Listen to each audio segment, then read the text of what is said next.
Good afternoon, everyone. Welcome to Shooting the Shit Uncensored. I am your host, Piers Austin, and I am joined by Ring of Honor's notorious Shane Taylor. Shane, how you going today, buddy? I'm doing well, man, but you're going to have to fix the intro because it's not Ring of Honor's Shane Taylor, it's Shane Taylor Promotions Shane Taylor, but it's okay. We talked about this. You're still learning how to do this thing, so it's all good. I'll let that slide. No worries. Thank you very much, sir, for being so gracious.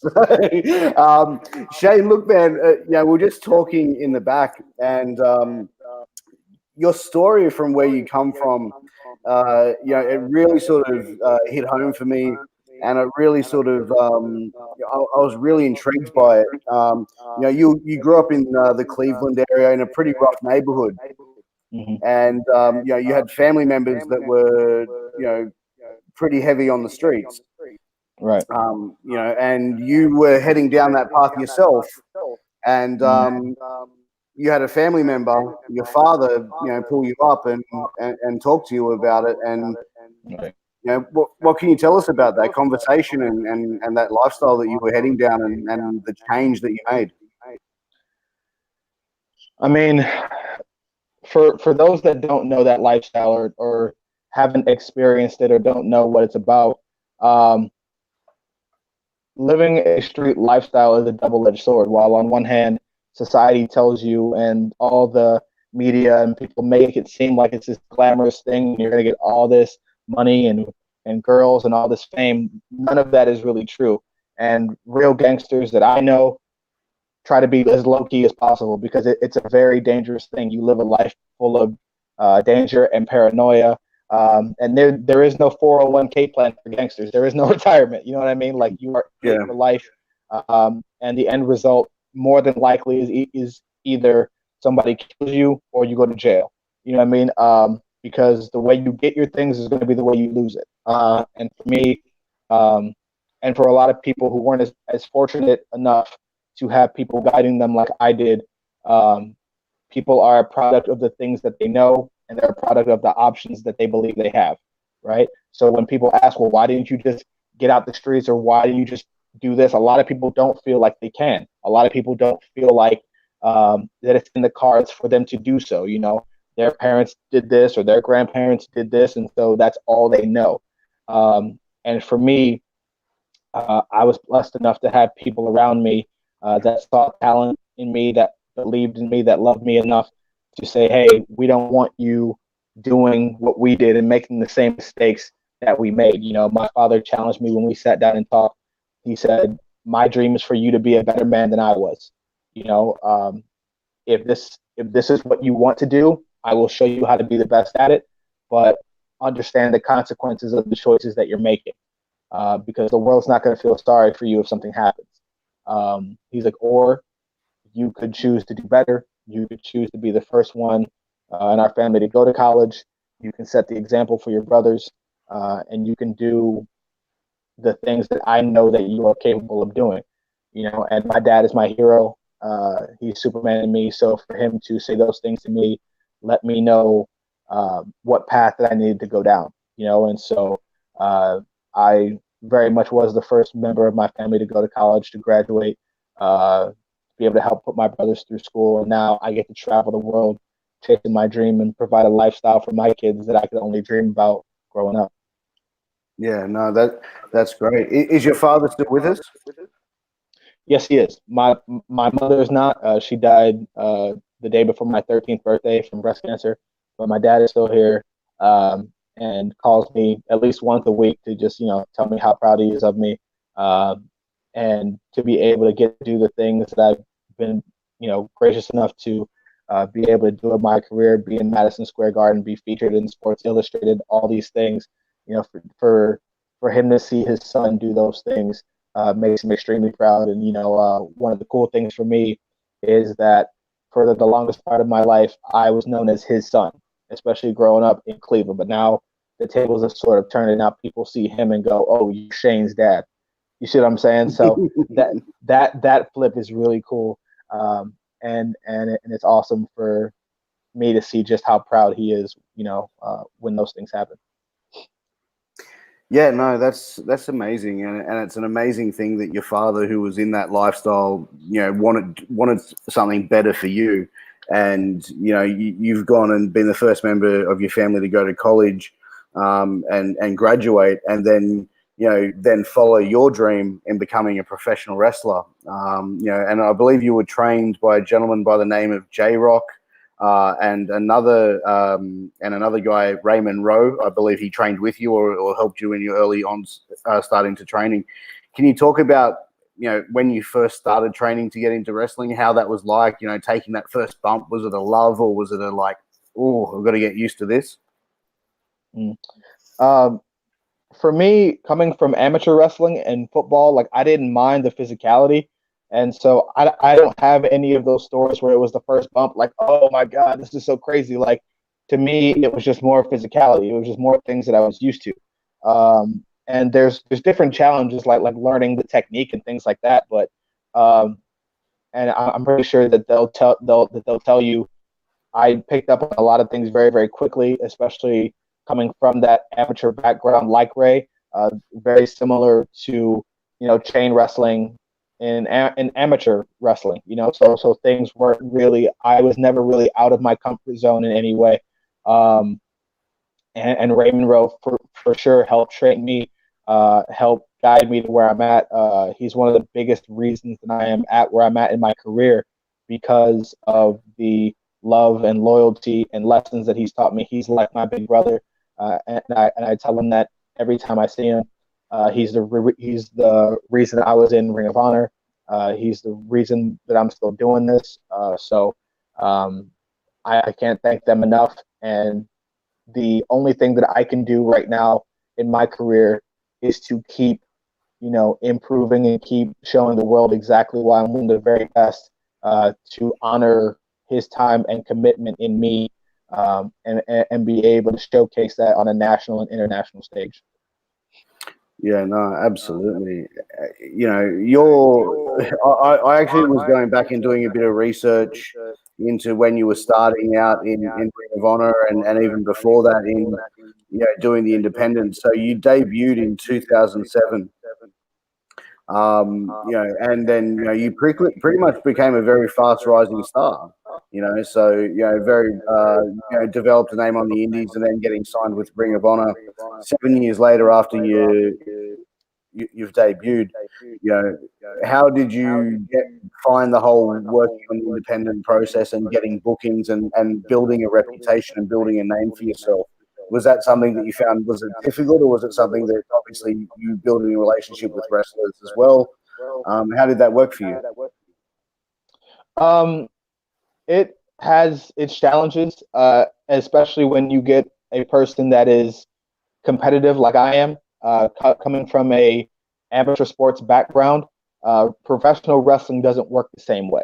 You know what I mean? So, for example, in football, I don't care if I was a freshman and I was going against a senior. I outperform you. I work harder than you. I get your spot. Plain and simple. I'm the better performer. I should be out there to help the team. Professional wrestling doesn't work that way. So,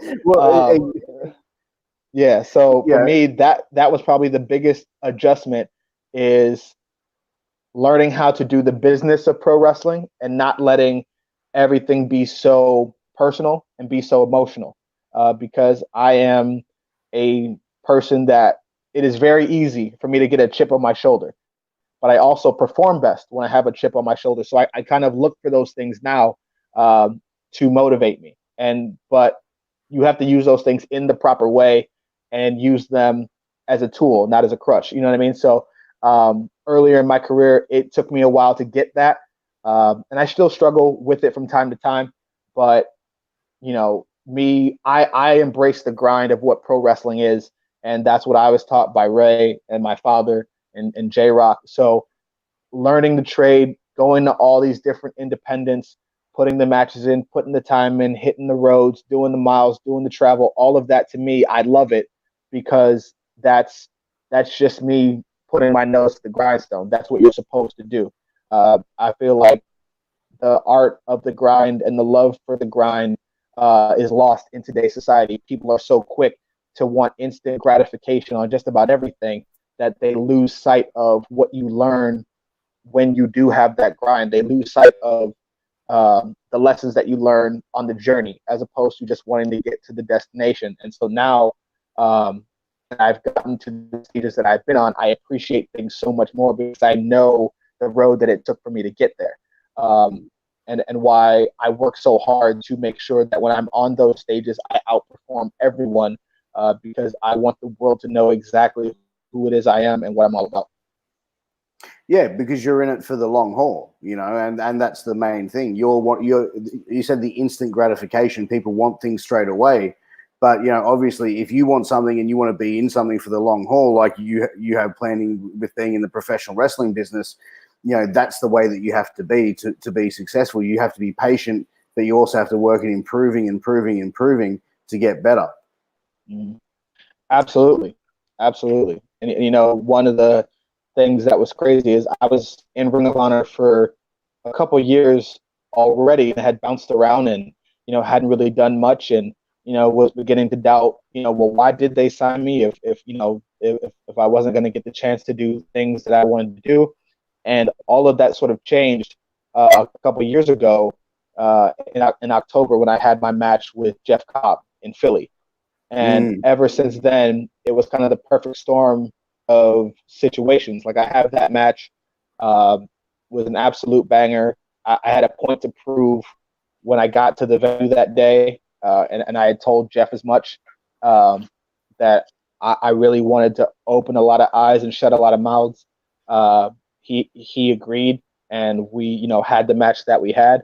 And then, like, right after that, I went to the UK for 6 weeks and got to wrestle guys like David Starr and, you know, just so many of the talents that they have in the UK.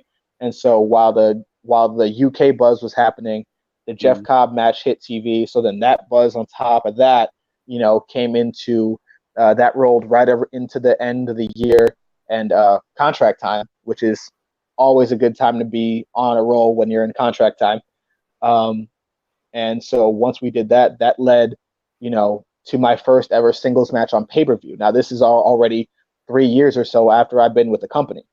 And this is my very first singles match on pay-per-view. So that lets you know where my head was at, where the amount of frustration was coming from. But yeah, absolutely. You know, but in talking to the people closest to me, you know, they assured me and they told me what I needed to do, which is what I already knew. And that is, you get to now go show them exactly why they messed up. You get to go show them, you get to go show the world exactly why it was a mistake to put this chip on your shoulder. And now you get to do what you do best, and that's make everybody look stupid. So that's exactly what we did. And we went out there and then had the second match and had a great time there, blew the roof off the place. And ever since then, you know, matches with Bandito, matches with Joe Hendry, matches with, you know, anybody they put in the ring with me, Eli Isom, anybody that I defended my World Television Championship against, it was my point to go out there and say, this is the championship. This is the match that everyone is going to be talking about when they leave. I don't care who you thought was a star when you got into this venue. I don't care who they want you to believe is the very best on the roster. I don't care what social media says or who everybody is riding the wave of right now. When you come to this show and you watch me compete, you will leave this venue, you will leave this event going, God damn, Shane Taylor is the man. That was my goal. And the entire time I carried that championship, that's what I wanted people to go home thinking about and remembering. Yeah, you know, when I first started seeing you on Ring of Honor, and in Australia, it's much harder to get these different platforms of professional wrestling. But, you know, I started watching you on Ring of Honor and just the style of wrestling that you had. I understand, like, when you said you had that chip on your shoulder, I felt like that's where you were coming from when I saw you perform, when you were cutting promos. You know, it was very much like that in your face, you know, almost like it's not a gimmick, Shane Taylor. It's, you know, who you are turned all the way up, and you can tell that it's, you know, that you're, you know, on screen is very much who you are, you know what I mean? But obviously turned all the way up to 11. But, you know, I felt when I first saw you, I was like, man, I was blown away. And then when I saw your match with Jeff Cobb, I was just like, two amazing wrestlers that are on the scene right now. Both you and Jeff have this amazing match, and like I was on the edge of my seat the whole time. When you were in that match, like how did you guys put that match together? Did you guys just go out there and call it all out in the ring, or was there much sort of planned backstage before that match started? There really wasn't much planning of anything. Like, both of us are very athletic. He's incredibly strong, and just going off of our strengths, we were able to put something together that we were both very, very excited about and very comfortable with. And then at that point, it's just about going out and executing it. He's a pro, I'm a pro, so it was very much just let's just go out there and do what we do, and let's just go out there and put everybody on notice that, while as many great styles as there are in pro wrestling, at the end of the day, this is still a fight. And this is something and fighting is something that I'm good at. And so I try to let that shine through during my matches and my performances. You will not get a catch as catch can 5-star wrestling classic from Shane Taylor, but you will get one hell of a fight each and every single night. And that's what I hang my hat on. Yeah, I get like seeing you wrestle. I get this real old school kind of feel to it. That old school brawler that just in your face, like out for it, like ready to just slug it out. And even the way that you work in the ring is just, it looks so intense. But it's I don't know. I can't say enough good things about you, Shane. I'm a big fan of your style and how you work. But what I will do, I'm going to throw it out to, we've got a few questions here from some of our people following on Facebook. So we got Facebook user. So just to let you know, Facebook, if you click the link above and allow StreamYard to see your name, your name will come up on the screen. Hey, Shane, will you be on the Gateway Tour to Honor Card in St. Louis later this month? I hope to be. That's completely that depends on how things work out with these negotiations with Sinclair and with Ring of Honor. Again, me dealing with them to partner with Shane Taylor Promotion. There's a lot of bureaucracy, there's a lot of red tape, there's a lot of lawyers involved. But it's the same way with other people that I'm dealing with. You know what I mean?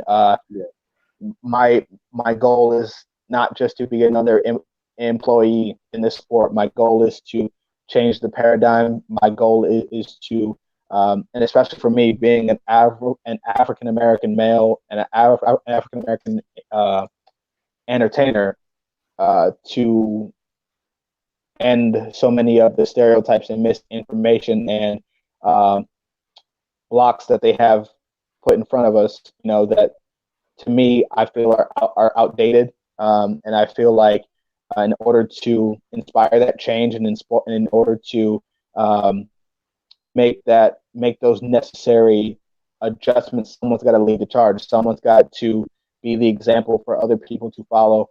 And I preach financial literacy and ownership and getting things and ending cycles. So for me, this is my way of doing that. It takes a little bit longer. But once things get rolling, I am essentially my own boss, and I don't have to, I don't have to beg for food at anybody else's table. It'll be my table, and I'll get to sit those down at it that I want to have sit there, show them how to eat, and then that way they can learn how to go and set their own tables. So that to me is how I make change, and that to me is what this is all about. Yeah, no, absolutely. And you made mention of being an African American performer, entertainer in the professional wrestling business. For years there's been a lot of comments made about racism being in the professional wrestling business. I'd like to think in this day and age there's not any of that still happening.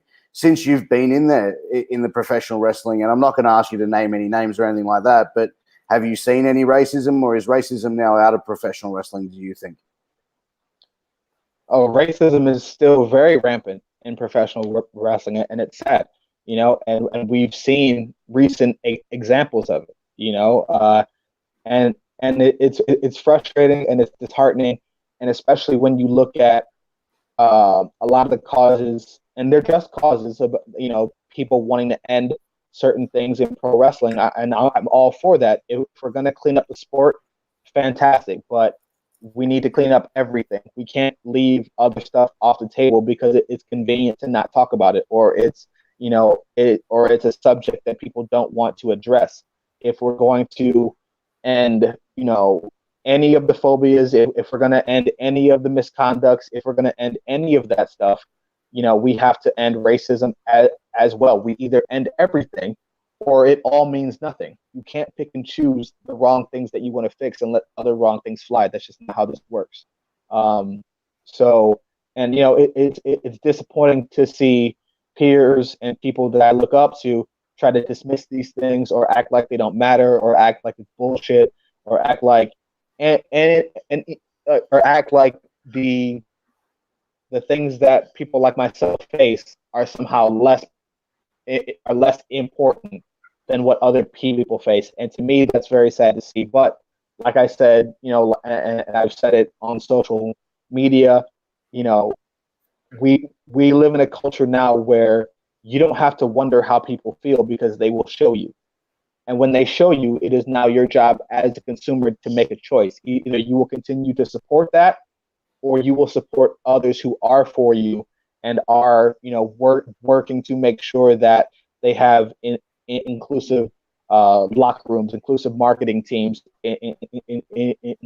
inclusive merchandising teams, things of that sort, that they're equipped to learn and understand the cultures that they're dealing with and the cultures that they're marketing to.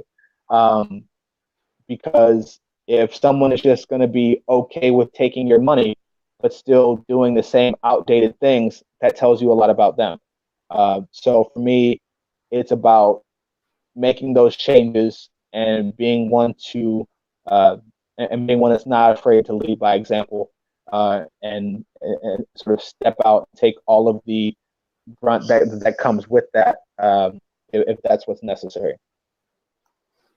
And are you starting to see those changes coming through, Shane? Is it starting to happen slowly now? I mean, there's definitely been a lot of progress.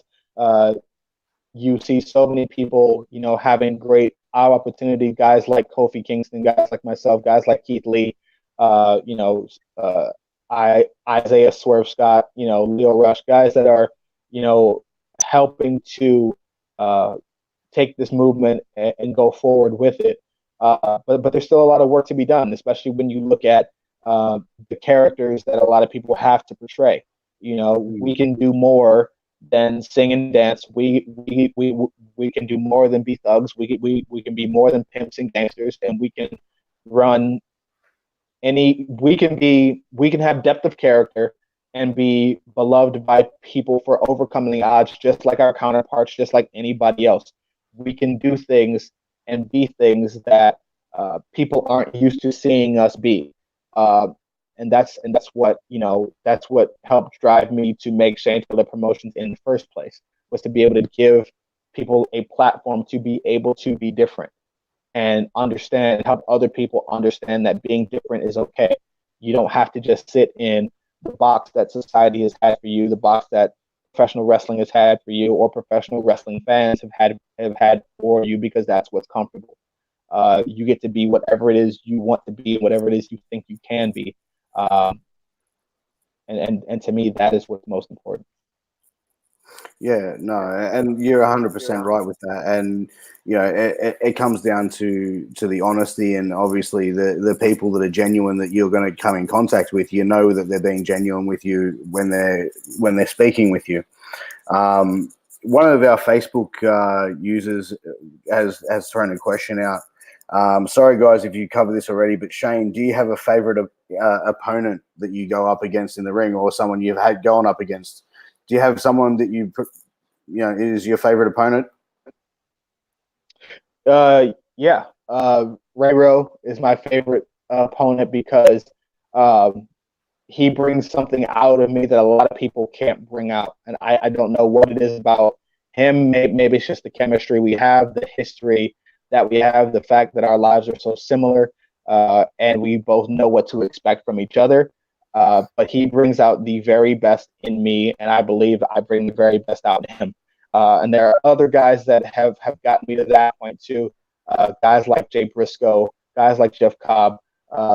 They physical matches like that where the intensity is there, and to me that's what brings out the best in me. That's when the attitude comes out. Hell, I just had a match against Nick Gage in Dallas and we absolutely tore the roof off the place, and he's another one. Like, there are certain people that I relate to that I know exactly what it took for them to get to where they are, and that character trait in both of us allows us to push past what other people are capable of bringing out of us and get us into a mode and a mind frame that's special. And he brought that out of me. Ray brings it out of me. Jay Briscoe brings it out of me. And so I love being in there with guys like that, because then I feel like not only are you going to get, as a fan, get the best match of the night, but you're going to see two fighters at their very, very best. And that's what you pay your money for. Not holding anything back either, you know, Exactly. Just going out there and having a very hard-hitting match. Mm-hmm. Exactly. So Kevin Rodriguez, a friend of mine, he's just commented saying the crime time gimmick in WWE was absolutely sickening.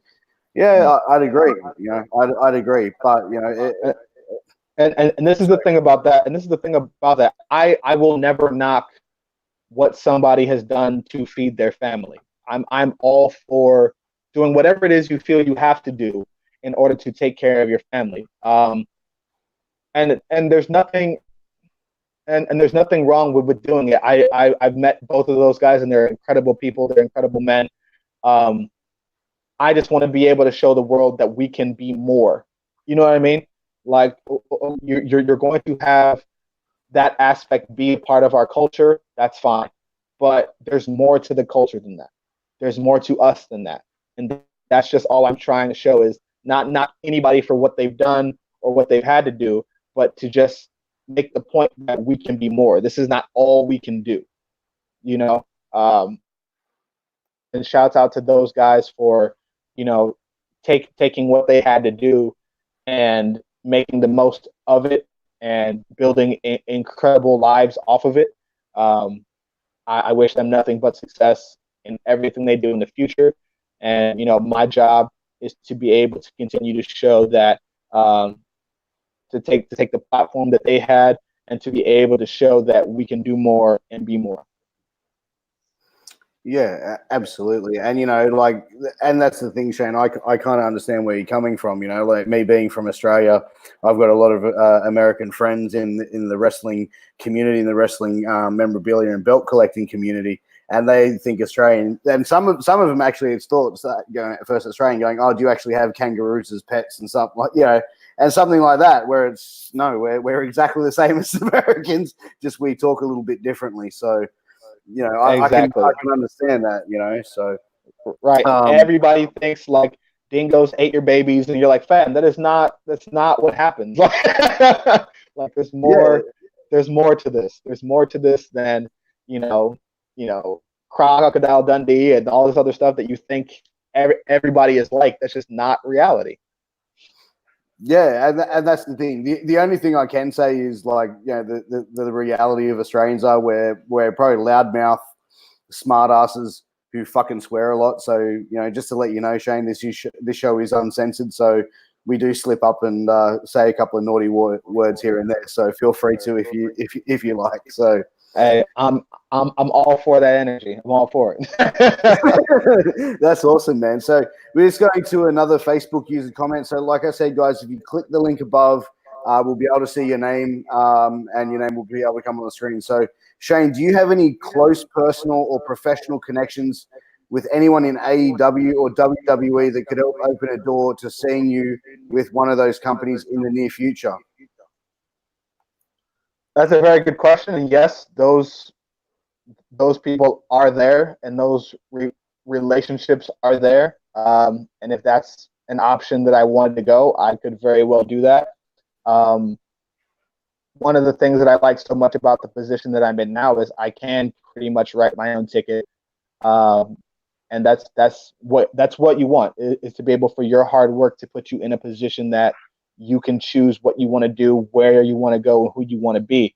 To me, I think there's something very cool about me being in different places than my friends, though, and ruling companies in different aspects. You know what I mean? And to see friends of mine like Keith Lee as the North American champion in NXT, to see Ray Rowe as a former Raw Tag Team champion. You know what I mean? And for me to be able to hold the ROH World Television Championship, a championship that only two other African American males in the history of the company have ever held. To be able to make that history, and to be able to see different people that are close to me in 3 different platforms, all doing what we said that we were going to do, and that's be successful. To me, there's something really badass about that, and to be able to have a crew with enough talent to be able to do that. So for me, it's about finding my lane and staying there, and being the very best that I can be in my lane. If that takes me to where they are, then cool. And if not, then it's my job to make them proud from where I'm at. Yeah, exactly. I mean, you have to make the right decisions that are right for you in your career, and also for your family as well. You've made mention a couple of times, and mentioned Shane Taylor Promotions. And the last episode of Ring of Honor, I saw that you came out to the ring with Shane Taylor Promotions. You called out Joe Koff, and the promo that you did there, like I really felt that old school feel to it. That really, hammering home. We're going to get a 6-man title shot. I'm going to be guaranteed a world title shot. Like that delivery and everything, like that you have was just so hard hitting. And it really reminded me of that old school feel to it, And for me, I honestly believe that you'll be, Ring of Honor champion this year, and I think that's what the company will do, depending on your contract situation. But how did you come to form Shane Taylor Promotions, and get, start adding, your manager and then, the other guys into the team? How did you start putting that all together? Well, it was something, as in most things, that was built off of necessity. I made no bones about the fact that, Ring of Honor, the officials in charge, only saw me being at a certain level, and I feel like I have far surpassed that platform. They maybe didn't think I was going to, but that's because they don't know me. So I did that, and even as the World Television Champion, I was. My face was not on posters. My matches weren't announced and things of that sort. And when you work so hard to achieve something and you feel like you still aren't getting the recognition that you deserve, that can be frustrating. And so for me, if you can promote XYZ company on your product and continue to do that, but you can't promote one of your own, then there's an issue. So I said to myself, fine, if we're just going to promote other companies, then cool, I'll make my own company, and that's what I did. And so now, I bought out my deal, which allowed me to have the freedom of being my own boss and owning my name, owning my likeness, owning everything that comes along with being Shane Taylor. And I was able to start Shane Taylor Promotions, which gives myself, as the leader of the group, and guys like Ron and Khan and Moses, the platform to be exactly who we need to be and give us the promotion that we deserve, and let all the eyes that are on us truly be on us and not be, put into the background, not, hidden, on an undercard somewhere. When we show up, you will know who we are. You will notice us. You will know we are coming. And that's really all I wanted is an opportunity to fight on a fair playing field, not a biased playing field, not a field that other people's favorites are going to take precedent. It will be an even playing field on my terms, with my rules, with my people, and we're going to show the world exactly what we're capable of. And so to be able to see that dream come to fruition, and to be able to add the pieces that we've had and see the success that we've had already in just a short amount of time, it just brings me so much joy to know the plans that we have going forward, the pieces that we want to add, and just how much of an impact that we can really have on this sport going forward.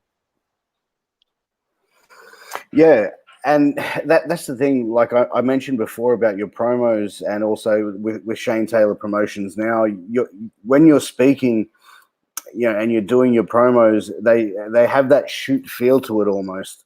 But also, like, how much goes does Ring of Honor you have to grant you any sort of say this is where I want you to go with what you're saying, or is it now completely it's up to you when you go out there? You're saying what you feel like saying. Do they have anything where they're trying to script any part of your promos, or is it pretty much on you? And are you going out there and just putting something out there on the spot, or do you have like a couple of ideas that you want to cover before you go on the mic? No, everything that I say is directly from the heart, and nobody can say anything about what I say because I don't work for them. That's one of the benefits of being your own boss, is I don't have to answer to anybody. When people deal with me, they have to deal with me like a partner, not an employee. You can tell an employee whatever you want to tell them. They have to do what you say. I don't have to do what you say. You have to look at me as a peer. And so you can suggest things, but I don't have to listen because I get to do what I want to do. I get to say what I want to say. And the things that I say sound heartfelt because they are heartfelt. It's exactly how I feel. I'm not one to sugarcoat things. I'm not one to play this political game. I'm not one to play this high school bullshit. I will tell you exactly what I need to tell you, how I need to tell it to you, and whether you take offense to it or not, I could give a damn. I am saying what needs to be said, and telling you the feelings of not only myself but of other people, because that is my responsibility. That is what I was put here to do, and so I will not fail them in that regard, and I will say whatever needs to be said in order for you to get the message. Yeah, and that's probably part of the reason why the fans love you so much, Shane, is because you're telling it how it is. You're bringing light to a lot of things as well.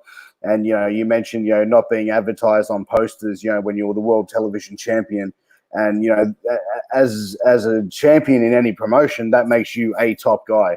When you hold any title in any promotion, and top guys need to be the guys that are advertised. I've never been a professional wrestler, Shane, but I can understand where that frustration would come from within you, and what would have lit that fire under you to really sort of, to go the way that you've done it, and what you've done with Shane Taylor Promotions.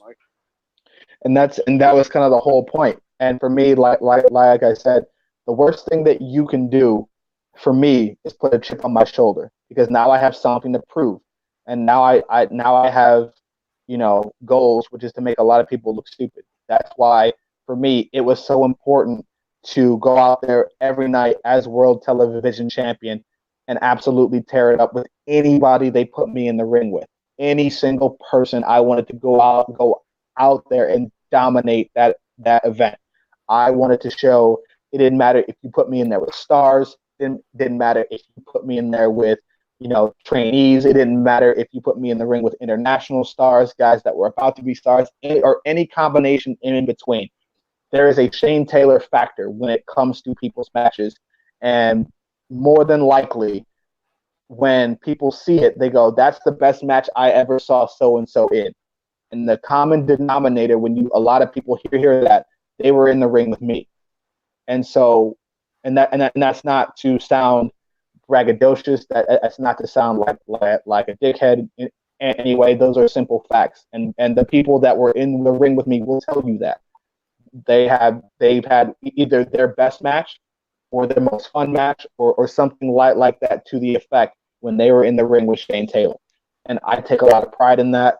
I take a lot of pride in the fact that when I'm in a position to stand in the box and swing, I deliver every single time. And that was my biggest issue, for years, was I am not a sideline player. I am not a JV player. I am not a bench player. I've started everything from every sport my entire life. I am a gamer. Put me in the ring.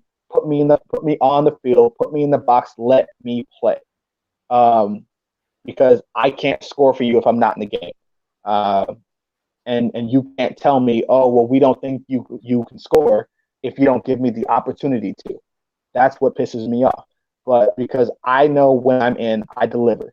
And I've been able to show that for the last year and a half, that when Shane Taylor is put in position to be successful, and when I'm put in position to deliver, I do so each and every single time. And so that is the goal for me, is just to continue to be able to put myself in position to be successful and continuing to do what I do. Yeah, and no one can ever say, anyone who's seen one of your matches can never say that you've ever phoned it in. You know what I mean? Like your matches are always intense. They're always at that same level. They're always at 100. One of the questions we have from the comments is, we actually stream in a couple of belt groups as well. So one of the viewers wants to know, what's your favorite belt design you've ever held? Probably the World Television Title for ROH, because of the history that goes with it. I mean, it is a beautiful belt as well. But for me, Jay Lethal and Kenny King are heroes of mine. They are peers of mine as well. They are guys, they are men that I respect and men that I look up to. Guys that have helped pave the way for me, not only in ROH, but in pro wrestling, to be able to be successful and to be able to be champions. And so to be able to hold a championship that those two men held, and to be able to go on the run that I did and have what a lot of people are saying is arguably one of the best runs that they've ever seen with that championship, means the world to me. And so that weighs very heavily for sentiment in my mind, because that's one of the goals that I had when I got here, was to be able to make history in that aspect and be a world champion here of some kind. It didn't matter to me how it came. I just wanted to add my name to the books. And to be able to do that with the Ring of Honor World Television Championship was a dream come true. And obviously now, once you scratch goals off the list, there are other goals to meet. And right now, there is only one man, that looks like me, that has won the top prize in our ROH, and that's Jay Lethal. And so if things go the way that I want them to, my goal will be able to add a second name to that list. Yeah, no, absolutely. And making history, and winning that television title, and also, like you said, it's a beautiful looking belt, and it's probably the best version of that title that they've ever had, in my personal opinion. So another question that we've got, Shane, comes from Kevin Rodriguez. Shane, growing up loving football, what was it that drew you to professional wrestling, and who did you sample from while developing your character? Professional wrestling was something that was always there. That was there first. I just didn't know how to get into it. So I started playing football just because that's what was available. And I love playing football. I love amateur wrestling. I love doing track and field. Yes, I did track and field. You know what I mean? But I love doing all that stuff. But I got kicked out of preschool for wrestling. Like, long story short, me and my cousin had some kids that were running their mouths, and so we decided to do what we did best, and that's slam people, jump off of things, and elbow drop people, and that's what we did, and we got kicked out. You know what I mean? But so that was always first and foremost. And once I learned how to get into wrestling, I did so. And there's so many factors that have gone into who I am now, and what I want to be. Obviously, younger, I loved watching, because going to Japan has been the number one goal on my list since I started. And so to be able to sample from guys like Vader and Stan Hansen and Misawa, to be able to take some of the things that they've done and incorporate it. And now, but that's just in the in-ring part of it. But as far as character stuff, getting older and learning things, learning facts about history and learning about your culture and learning how to be a leader in that culture, and being a huge fan of fighting and boxing and things of that sort. For me, I take things now from guys like Floyd Mayweather. I take things from guys like Tyson, from Muhammad Ali, and I think the goal right now, and who I am personally, and what I want to showcase, is to be able to have a performance and a showmanship to the level of Floyd, the killer instinct and the absolute precision and power of a Mike Tyson while I'm in the ring, and have the cultural responsibility and leadership quality that Ali had outside of it. And I think when you can take the best of all of those men, and you can take the attitude and the lessons that I've learned growing up and apply that to this sport, you can get something very special, and that is what I'm aiming to be.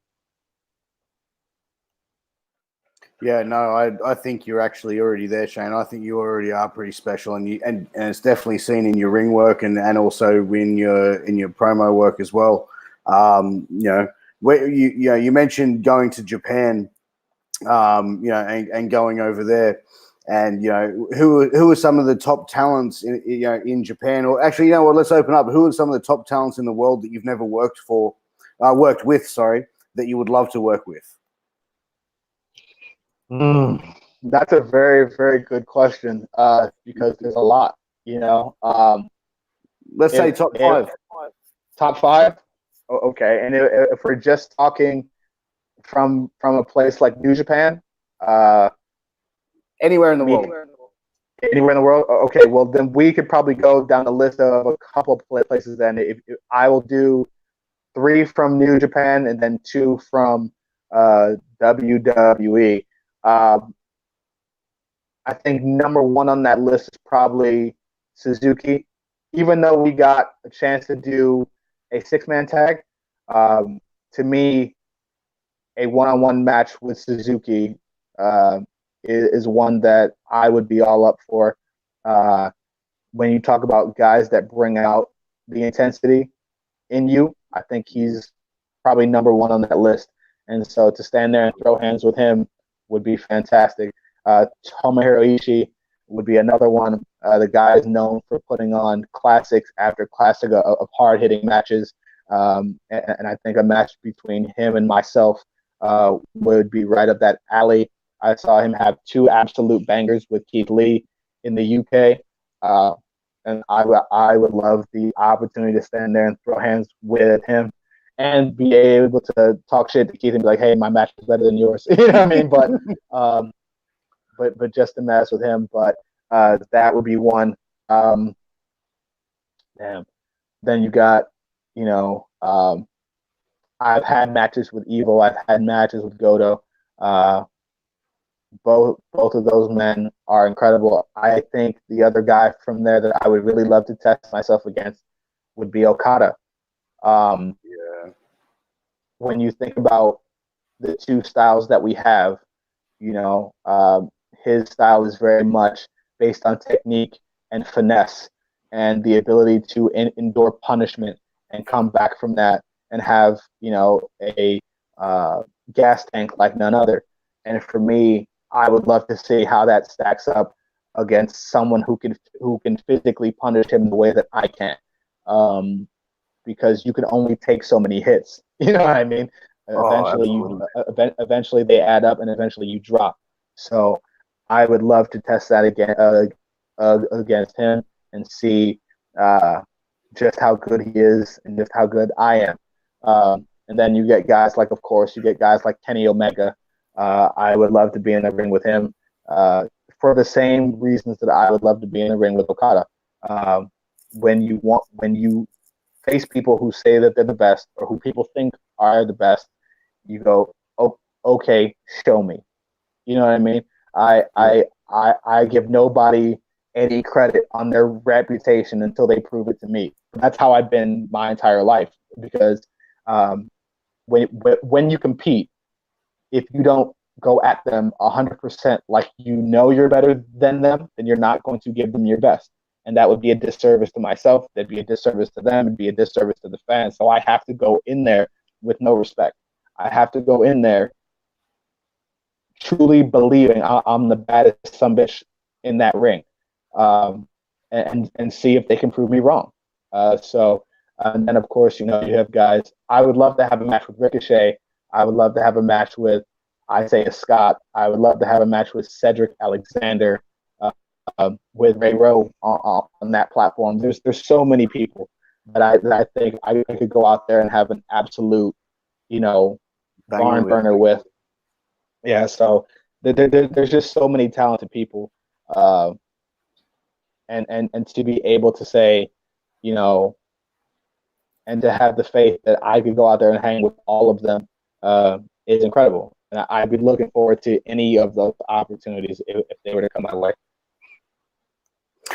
You made mention of Keith Lee a couple of times as well. So you and Keith were actually in a tag team in around 2015 called the Pretty Boy Killers. Now, Keith seems like he's a pretty fun guy, man. It must have been a pretty entertaining time teaming with him. How did you guys come up with the name the Pretty Boy Killers, and how did you find working in a tag team environment? Pretty Boy Killers was a name that a buddy of mine in Ohio had by the name of Trip Lee. And I heard that name, and like just knowing him, it was, man, that's so cool. And then thinking of a tag team name, I asked him if we could borrow it, because for me, going back to some of the ideals of pro wrestling, people think that you could only draw money if you look a certain way, or that if you behave a certain way, or just because you tend to be a bigger individual, they devalue what they feel like you can become or what you can be. And that was kind of the whole point that me and Keith were trying to prove, is regardless of who you think is the best, regardless of who you think looks the best oiled up and has six-pack abs, they're not the best fighters in this fucking company. They're not the best fighters on your roster. They're not the best performers on your roster. We are. Regardless of how you feel about us, regardless of how you feel about the way we look, we are two of the very, very best in the world. No one looks like us and does what we do. And so that pretty boy image that you have, that you think is the one that you want to promote, that's not going to be what makes you money. We are. And so we wanted to kill the entire perception of that. So that's where the Pretty Boy Killers mindset sort of came from, is, we're not here to win beauty contests. We're here to win fights. You know what I mean? And that's what we do. And so teaming with him, he's a great dude. We'll give you the shirt all of his back. Extremely strong, freakishly strong, freakishly athletic, and has a very eclectic taste in TV and anime and music and things of that sort. So the contrast of styles between the two of us was something that everybody loved to see, because we would just go at each other, but in a great way. You know what I mean? Like just big brother and little brother would. You know what I mean? Because he's older, and I had to point that out because he is. It's all right, man. You can put shit on him. It's all good. No, it's never that. Just no, it's a joke. Little jab here. You know what I mean? But we're in Australia. He'd expect that from me, yeah. Yeah, we're Australian, so like for us, that's like taking the piss is like, giving them shit. So it's not like a bad thing. It's like, oh, yeah, good. Yeah. But yeah, I mean, it's just and the time that we were teaming in the short time, because I think for like we were teaming less than 2 years, and we were here in ROH. You know what I mean? So, who knows what could have come from that, and where we could have gone as a team, but we haven't done too bad solo. You know what I mean? So, so the goal will be to continue to grind and continue to watch each other grow and learn and succeed. And I wish him nothing but the best and nothing but success. Yeah, man. Well, you know what? I've actually heard a rumor. I don't know how true this is, or if you've heard it yourself, that someone over in WWE is wanting to try and get the Pretty Boy Killers back together as a tag team over there. Not sure if you've heard that or not, but I heard it the other day.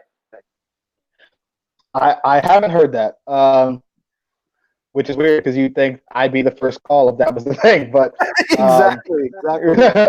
But I mean, look, I mean, like, I'm sure neither of us are opposed to the idea, but as I said, I think we're both of the mind right now that there's something very cool about being able to dominate our own lanes. You know what I mean?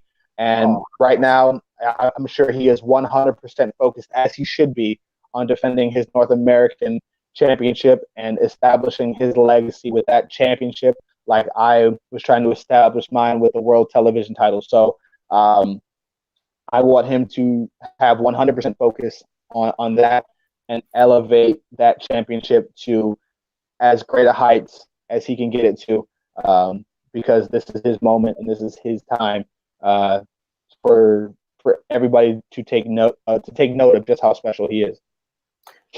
Yeah, and also it being such a new title as well, so to really establish a lineage for it and give it prestige, and I think someone like him can definitely do that.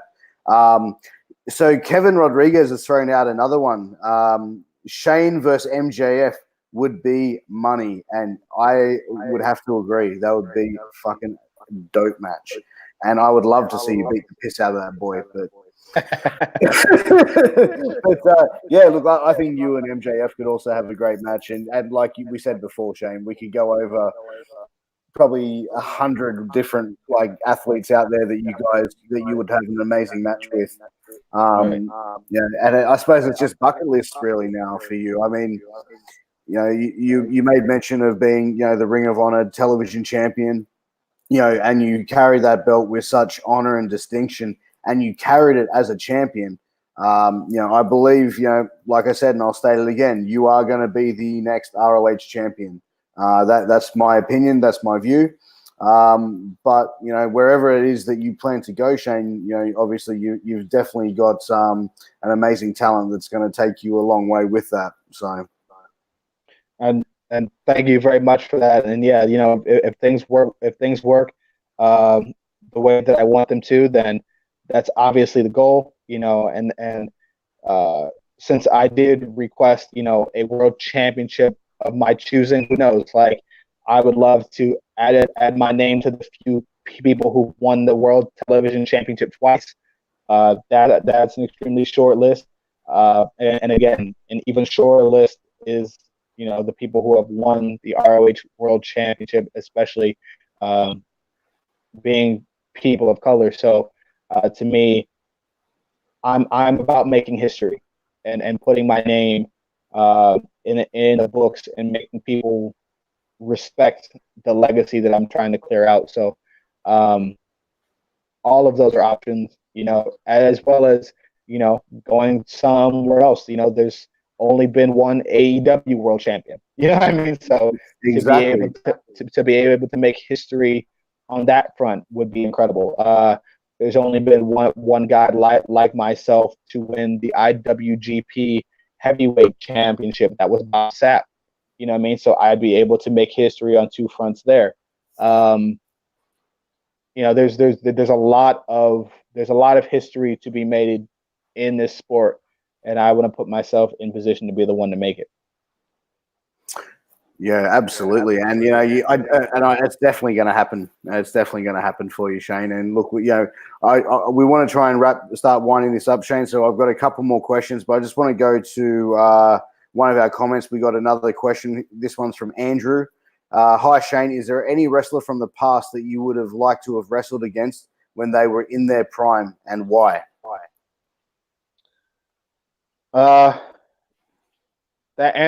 Okay, the answer for that is one of two people.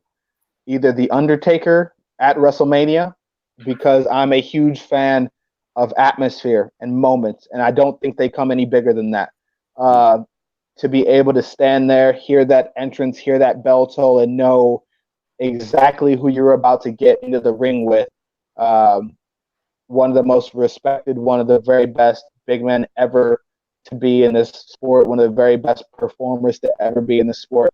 A guy who had the love and respect of just about everybody he ever came in contact with, but also one of the baddest dudes in any, in every facet that comes in this sport. To me, I would have loved the opportunity to do that on that stage and really test myself against that. The next person would be Vader for almost the very same reasons, except, I'm just a fan of standing there toe to toe and throwing hands, and we'll see who drops first. And I think no one embodies that more than Vader, so to stand there with a guy like that I respect and whose block that I'm trying to knock off would be fantastic, and I would love to see, who can throw the shot, who can throw the bomb that drops the other first. And to me, that's what makes this sport exciting, is seeing who drops first. Yeah, no, absolutely. And the funny thing is that you mentioned Undertaker.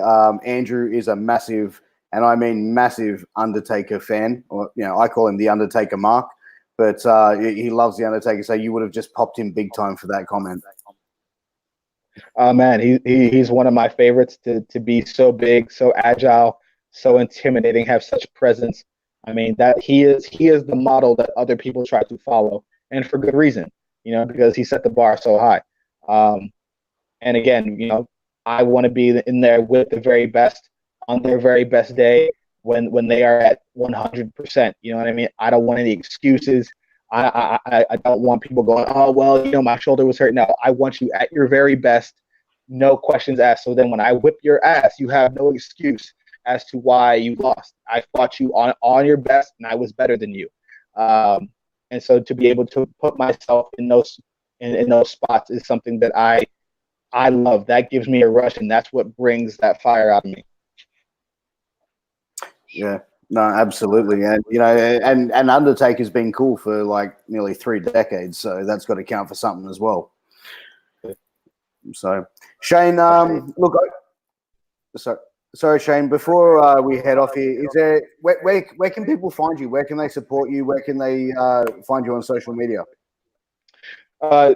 Twitter and Instagram at Shane216 Taylor. And those are the numbers, 216. That's the Cleveland area code. ProWrestlingTees.com/Shane Taylor. If you are in the merch buying mood, got some great shirts there. Got the Shane Taylor Promotions merchandise there as well. Facebook.com/Shane Taylor. Anywhere on social media that you guys want to follow me, please do. Got some great stuff there. Appreciate all the support. It's allowed me to give my kids a very, very fantastic life. And it's helped me make a lot of my dreams come true. I can't thank you guys enough, for an incredible 12-year career so far. And I feel like we are just getting started on this new chapter. So we are off and rolling. It is going to be a fantastic 2020 and a fantastic next few years for sure. Absolutely, it is. And Shane, I just want to say thank you so much for being my guest this week on Shooting the Shit Uncensored. I've had an absolutely great time sitting here, learning more about you and also talking with you about your amazing career to date. Guys, please make sure you follow Shane on social media. Thank you so much for tuning in and watching Shooting the Shit this week. Shane, if I can just get you to stay on 1 second once after we go live. Guys, thank you very much for enjoying the show, and we'll catch you next week.